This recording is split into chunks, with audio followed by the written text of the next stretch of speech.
Department for their service to our committee today and to the House of Representatives.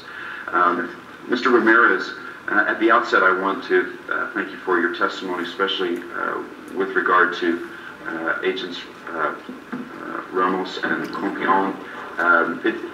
Their plight has reached the 8th District of Indiana. I got a question yesterday in Brazil, Indiana, in West Central Indiana, at a Rotary luncheon about the fate of these two agents who have faithfully served our country and have run upon this very discouraging and troubling situation. We will have an investigation of their situation, and we will go as far as it needs to go to determine what's going on there. Let me ask you, with your relationship with the Border Patrol, what happens to morale of Border Patrol agents after legalizing millions of illegals, given the fact that these individuals have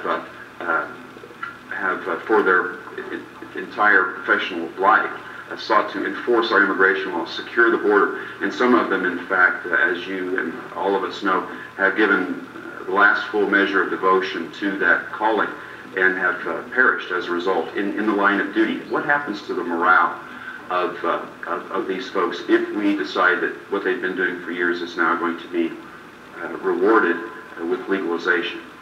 Well, first of all, thank you for your comments that you just made about an investigation.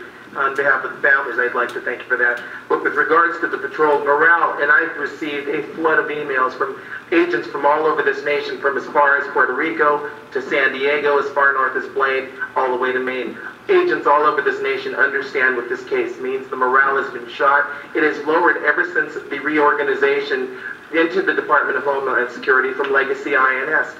Agents' morale, not just about this case. This case actually is really the exposure, if you will, the taking off the Band-Aid from a tourniquet wound. Agents all over the nation report being directed to follow orders from above that are never provided to them beyond a verbal order. To do so, they risk all sorts of penalties, insubordination, which they can either be suspended or terminated for.